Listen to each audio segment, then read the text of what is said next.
आज पूरे नगर में व्यस्तता के माहौल था। राजघराने में उत्सव का अर्थ हर नगरवासी के घर उत्सव होता था, और वो भी राजकुमारी के स्वयंवर की तैयारियां। दूर दूर से राजा, महाराज, राजकुमार आए थे। ऐसे ऐसे सुंदर व्यक्तित्व आज दिखाई पड़ रहे थे, कोई पुष्प सा कोमल तो कोई चट्टान से मजबूत। महाराज और महारानी स्वयं आगे बढ़कर अतिथियों का स्वागत सत्कार कर रहे थे। पर्वत की चोटी पर स्थित नगर आज स्वर्ग के सौंदर्य को भी मात दे रहा था। राजकुमारी सैरंध्री थोड़ी व्याकुल थी। सखियां अलग अलग राजकुमारों का वर्णन उनके सामने करती, कोई किसी की वीरगाथा सुनाती तो कोई किसी कुल का महात्म्य बखान करती। दिन कब गुजर गया पता ही न चला, पर राजकुमारी का मन अब भी व्याकुल था। आखिर किस प्रकार वह अपने पति का चयन करे। इसी उधेड़बुन में आंख लग गई। तभी देखती है कि वीरान घाटी में वो अकेली भटक गई है। चारों तरफ से भयानक आवाजें आती हैं। हर आवाज कलेजा चीर जाती है और मन डर से कांप रहा है। इसी भयानक घटनाक्रम के बीच वो घोड़े पर सवार होकर आता है और राजकुमारी उसके गले में वरमाला डाल देती है। उसकी आंखें मानो अनंत अंतरिक्ष को खुद में समेटे हैं। चेहरे पर चंद्र सी शीतलता और सूर्य सा तेज की कोई भी नजरें न मिला सके। शरीर पर भस्म रमाए वह हाथ में फरसा लिए मानो स्वयं महाकाल हों। धूप चेहरे पर पड़ती है। सुबह हो चुकी है। अवसर के अनुसार राजकुमारी को उठाने में देर हो चुकी है, पर किसी ने उठाया नहीं। आज उनका दिन है, सब उन्हीं के अनुसार होगा। सजधज के किसी अप्सरासी राजकुमारी राजसभा में उपस्थित होती हैं, जहां सभी की नजरें बस उन पर टिकी हैं। कैसा नैनाभिराम दृश्य है।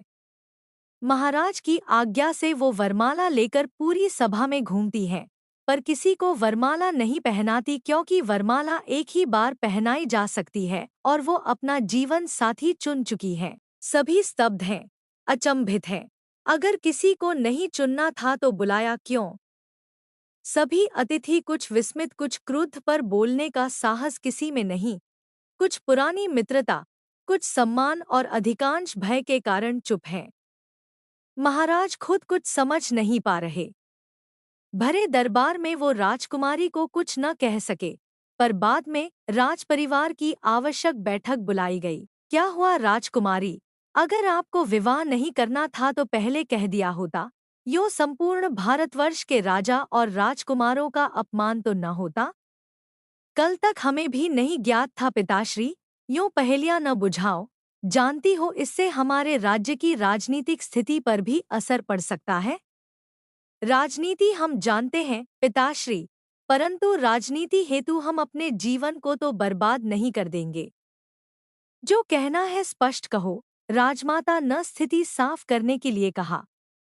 कल रात्रि स्वप्न में हमने वरमाला एक जोगी के गले में पहना दी। मैं उन्हें हृदय से स्वीकार कर चुकी हूँ। अन्य किसी को वरमाला पहनाने का प्रश्न ही नहीं उठता। क्या? लेकिन कौन है वो जोगी, कहाँ रहता है, यह सब हमें ज्ञात नहीं। हमें बस यह ज्ञात है कि हमारा विवाह यदि होगा तो उनके साथ होगा, अन्यथा नहीं होगा। एक मौन पूरे कक्ष में व्याप्त हो गया। फिर उस मौन को तोड़ती हुई राजमाता बोली, जोगी तो कहीं भटकता होगा, भोजन भी प्राप्त कर पाता होगा, इस पर आशंका है। और आशंका तो इस पर भी है कि वो जोगी वास्तव में होगा या मात्र यह स्वप्न था। कैसे उसे ढूंढेंगे। अब उन्हें अपना मान चुकी हूँ, तो राजमहल में रहना मेरे लिए भी उचित नहीं है। जोगन बन खोजूंगी उन्हें। बुद्धि भ्रष्ट तो नहीं हो गई तुम्हारी। अब भ्रष्ट ही समझिए पिताश्री। काफी मान मनोवल हुआ, पर राजकुमारी न मानी और अंततः एक तीर्थयात्रियों के दल के साथ निकल पड़ी जोगन अपने जोगी को तलाशने। ऋषिकेश, हरिद्वार होते हुए पूरे भारत के एक एक तीर्थ पर, इस आशा से कि वो मिलेंगे। दिवा स्वप्न देखती कि जब मिलेंगे तो क्या होगा। कहीं उन्होंने मना कर दिया मुझे स्वीकार करने में तो क्या पार्वती की तरह तपस्या करूंगी। खुद ही सवाल करना, खुद ही जवाब देना, ये प्रेमी और पागल ही कर सकते हैं।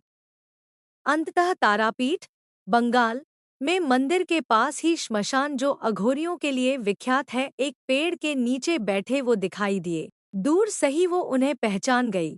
पहचानती भी क्यों नहीं, न जाने कब से उनसे मिलने के ही तो सपने सोते जागते देखती थी वो। बेसुध दौड़ चली उनकी ओर दीवानी जोगन, जाकर सीधे चरणों में सर झुका नतमस्तक हो गई। और तभी ध्यान भंग हुआ और उन्होंने उसे उठाया। वो भी जैसे राह ही देख रहे थे। तुम अभी वापस जाओ, सावन के दूसरे सोमवार हम बारात लेकर आएंगे तुम्हें ब्याहने। बस इतना ही कहा उन्होंने और दोबारा ध्यान मग्न हो गए। अब एक और इंतजार, अब की पता था ये कब खत्म होगा। पर इसी बात ने व्याकुलता को और ज्यादा बढ़ा दिया था। सावन के प्रारंभ होते ही नगरी सजने लगी थी और आखिरकार वो दिन भी आ गया। काले भैंसे पर सवार वो जोगी आगे पीछे नाचते नंग धड़ंग अघोरी बारात लिए अगर में प्रविष्ट हुए। ये कोई पहली बार नहीं था जब हिमालय के राजघराने में इस तरह की बारात आई हो, और सबको पता था कि नजारा ऐसा ही होने वाला है। बारात का स्वागत सत्कार हुआ और विवाह कर्मकांड प्रारंभ हुए। पर अचानक काले मेघ जो कई दिन से नगरी पर छाए थे बरस उठे। यूं तो सावन में वर्षा का होना स्वाभाविक सी घटना थी, पर जो बरस रहा था वो स्वाभाविक नहीं था। आसमान से रक्त और नरकंकाल मानव खोपड़ियां बरस रही थी। दूर क्षितिज में एक बवंडर सा उठता दिख रहा था जो तेजी से नगरी की ओर बढ़ रहा था। किसी को कुछ समझ नहीं आ रहा था। अब ये बवंडर चारों दिशाओं से उठता नजर आने लगा था, मानो काल स्वयं पूरी नगरी को लीलने आ रहा हो।